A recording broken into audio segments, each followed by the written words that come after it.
Today our story in the Bible comes from the book of Luke, chapter 24. And in it we learn about Jesus sharing bread with some of his friends.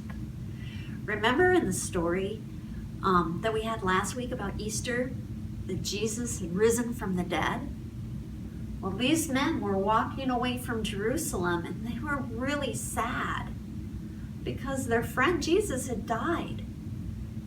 And they knew that they wouldn't be walking around with him anymore. They'd heard rumors.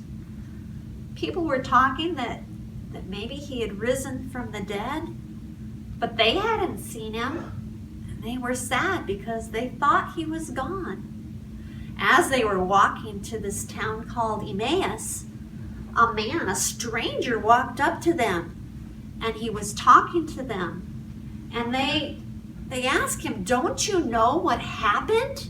Don't you know what's been going on? Our friend Jesus died on a cross and they put him in a tomb and now he's gone."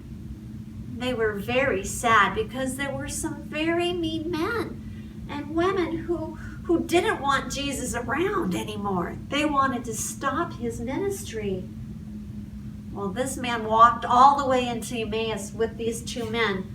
And when they got there, when they got into town, they were hungry.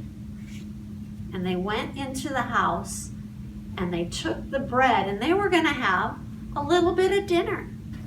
And Jesus prayed and he thanked God for providing their food and for giving them life.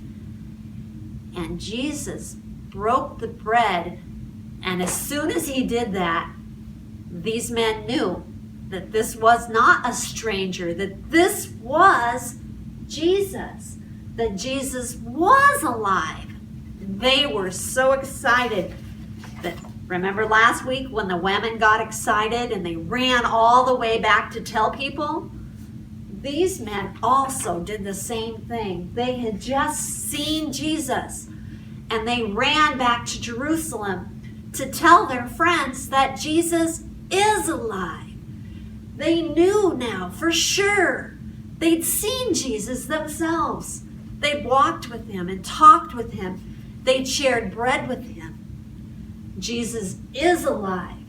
And they celebrated that. And we can celebrate that too. Even though Easter was last week, we still can celebrate that Jesus is alive and he's here with us.